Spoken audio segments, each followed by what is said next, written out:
Puhutaan vesikriisistä, tai että vettä ei ole tarpeeksi, tai että se loppuu. Vesi ei lopu. Kaikki vesi, mitä tarvitsemme, on jo täällä ja on ollut jo miljoonia vuosia. Oletko koskaan miettinyt, jos kielen päälläsi on vesipisara, onko se joskus ollut dinosauruksen suussa?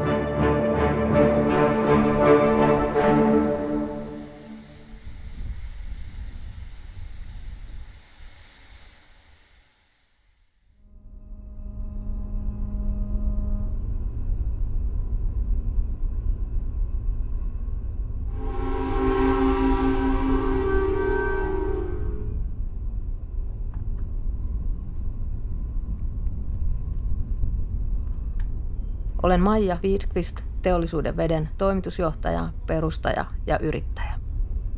Me puhdistamme ja käsittelemme vettä teollisuuden prosesseihin soveltuvaksi ja sitten uudelleen viemärin kelpoiseksi, kun vesi on käynyt eri vaiheet läpi tuotannon sisällä.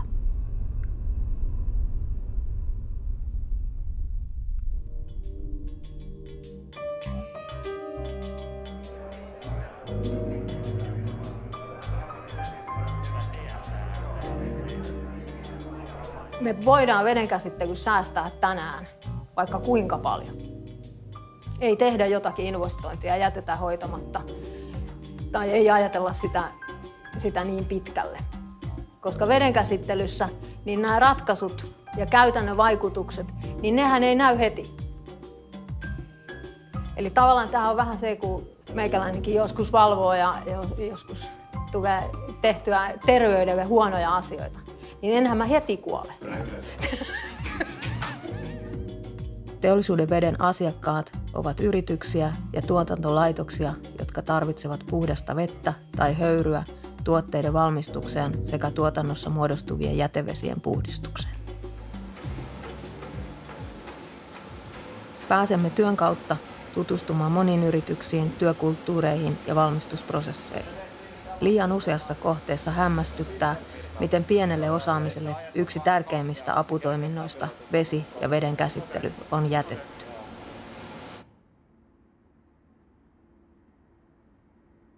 Meistä on kehittynyt 12 vuoden aikana tunnettu tekijä.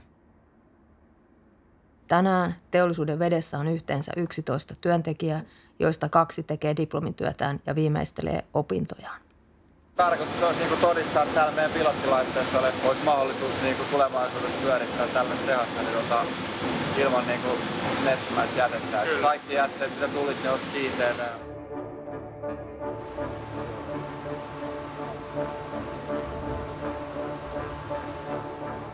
Lähdetään ihan yksinkertaisesti, niin on tällainen massan säilymislaki. Niin se yleensä, mikä menee sisään, niin sen verran tulee myöskin massana ulos, jollei se menee jonnekin akkumuloidu.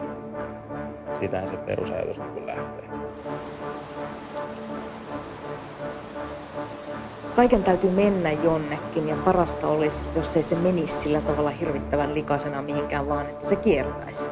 Että se kierrätettävyyden, tämmöisten suljettujen kiertojen ajatus, niin se on tietyllä lailla se, mihin jollakin lailla semmoinen paine on.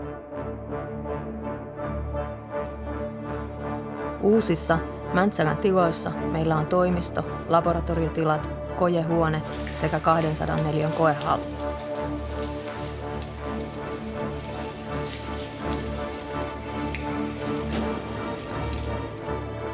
Avasimme mikrobiologian laboratorio Espooseen, jossa pystymme tekemään qPCR-tekniikalla bakteeri-, sieni- ja homemäärityksiä sekä tutkimusta perinteistä viljelymenetelmää tarkemmin ja monipuolisemmin.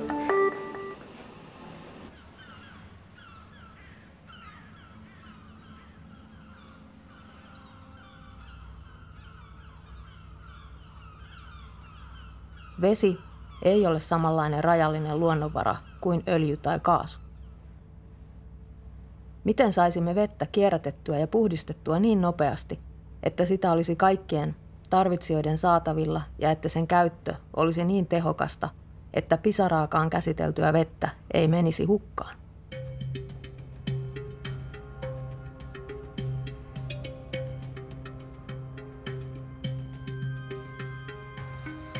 ranskalainen mikrobiologian isä Louis Pasteur on sanonut, että äärettömän pienen merkitys on äärettömän suuri.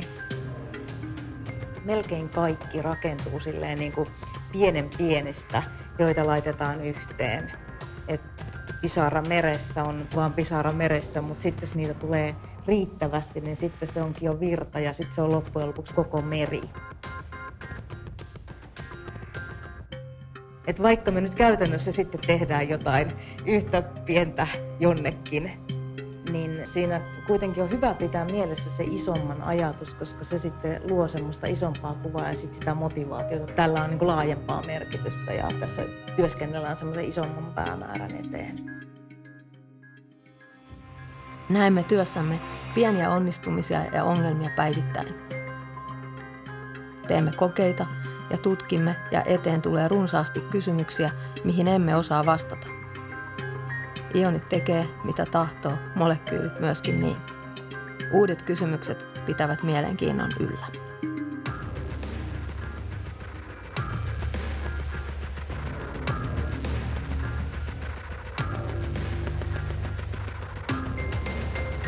Ei voi erottaa puhtaan veden ja jäteveden merkitystä vesitaseessa. Se on veden kiertokulku, joka siinä on oikeasti tärkeä.